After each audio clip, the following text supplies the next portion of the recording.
গীত এটা সুন্দৰভাৱে উপস্থাপন কৰিবলৈ প্ৰয়োগ হোৱা কিছুমান অৰ্নামেণ্টছ মিৰ খটকা গমক এইবিলাকৰ সন্দৰ্ভত মই ইতিমধ্যে আপোনালোকক বহুতকেইটা ভিডিঅ'ত জনাইছোঁ আজি এনেকুৱা এটা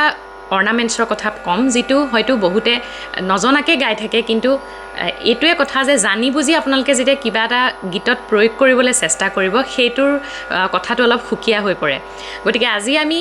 গীতত প্ৰয়োগ হোৱা এটা অৰ্নামেণ্টছ এটা অলংকাৰ আন্দোলনৰ বিষয়ে আলোচনা কৰিম নমস্কাৰ মই কংকনাই অন্য এটা নতুন বিষয়ৰ সৈতে আপোনালোক সকলোকে পুনৰবাৰ স্বাগতম জনাইছোঁ মোৰ চেনেল কে মিউজিকেল সহায়লৈ আশা কৰিছোঁ আপোনালোকে মোৰ আগৰ ভিডিঅ'বোৰ চাই নিশ্চয় উপকৃত হৈছে আৰু অসমৰ বান পৰিস্থিতিৰ কাৰণে কেইদিনমান মই ভিডিঅ' দিয়া নাছিলোঁ পৰিস্থিতিও মানে পৰিৱেশো নাছিলে মানসিকভাৱে বহুত অপ্ৰস্তুত আছিলোঁ ভিডিঅ' বনাবৰ কাৰণে সেইকাৰণে যি এটা দুটা সৰু সুৰা ভিডিঅ' পাৰোঁ তেনেকৈ দি আছোঁ কিন্তু এতিয়া আকৌ কণ্টিনিউ কৰিম আপোনালোকে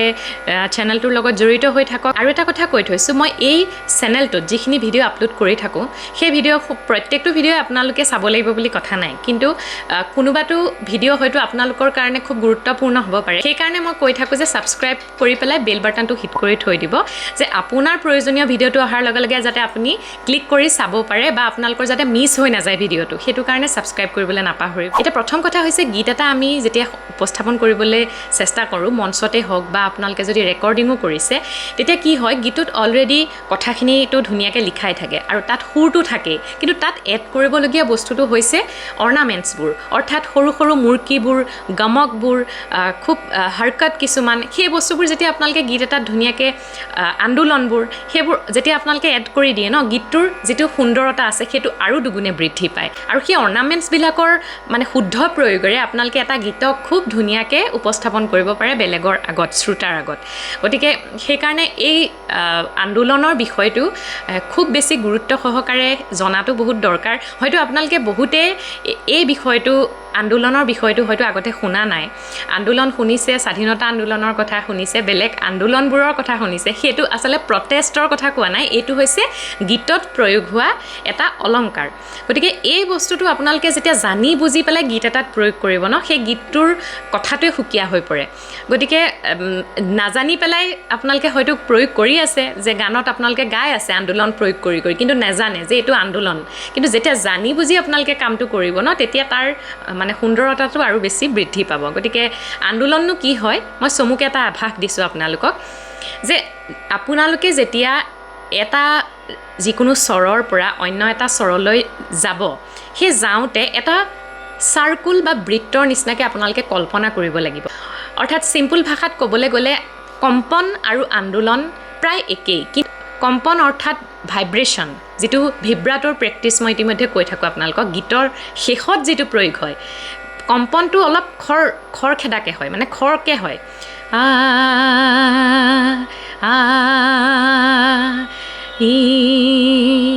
গম পালে কম্পনটো অকণমান খৰকৈ হয় কিন্তু আন্দোলন বস্তুটো কি হয় আপোনালোকে চা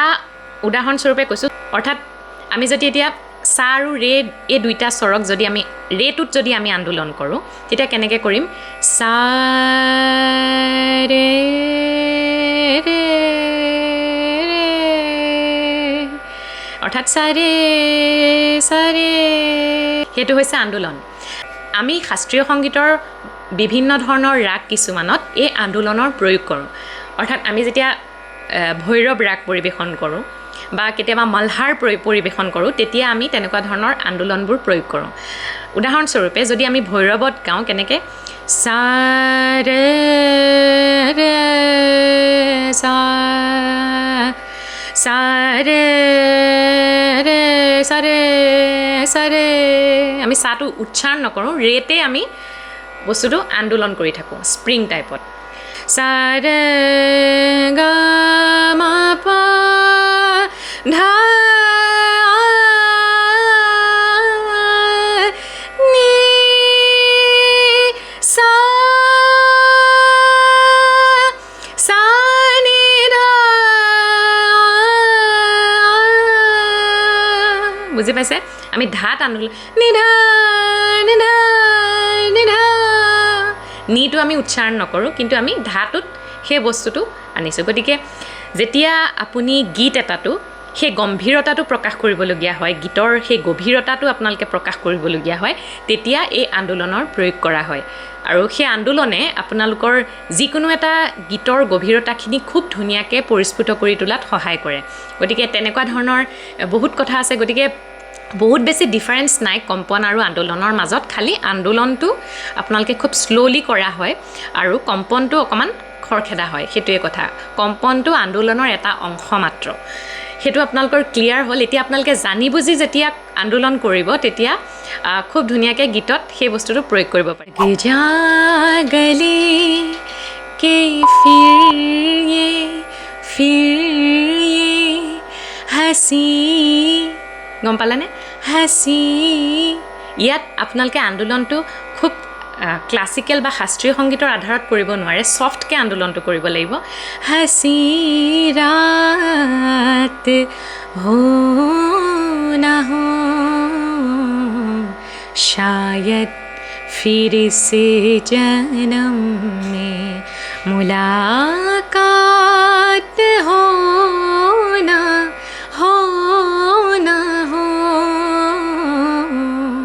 বুজি পালে? গতিকে এইটোৱে অকল নহয়, বহুত তেনেকুৱা গীত আছে য'ত আন্দোলনৰ আমি প্ৰয়োগ কৰি আহিছোঁ কিন্তু নাজানো যে এইটো আন্দোলন বুলি। গতিকে আশা কৰিছোঁ আপোনালোকে ভিডিঅ'টো চাই অকণমান হ'লেও কিবা এটা ইনফৰমেশ্যন পালে। আৰু ভিডিঅ'টো ভাল লাগিলে যিমান পাৰি সিমান ভিডিঅ'টো শ্বেয়াৰ কৰিব, ভাল লাগিলে লাইক কৰিব আৰু কমেণ্টত জনাব যে আপোনালোকৰ কিবা প্ৰশ্ন আছে নেকি বা আপোনালোকৰ কিবা সুধিবলগীয়া থাকে নেকি। বহুতে বিভিন্ন ধৰণৰ প্ৰশ্ন সুধি থাকে আৰু মই তাৰ ওপৰত বিভিন্ন ধৰণৰ শ্বৰ্টছ ভিডিঅ' মই দিবলৈ চেষ্টা কৰি থাকোঁ উত্তৰবোৰ সন্দৰ্ভত। গতিকে আপোনালোকে ভিডিঅ'বোৰ চাবলৈ হ'লে ছাবস্ক্ৰাইব কৰি থ'ব লাগিব চেনেলটো। গতিকে ছাবস্ক্ৰাইব কৰিবলৈ নাপাহৰিব। আৰু এটা নতুন বিষয়ৰ সৈতে আকৌ লগ পোৱাৰ প্ৰতিশ্ৰুতিৰে আজিলৈ ধন্যবাদ।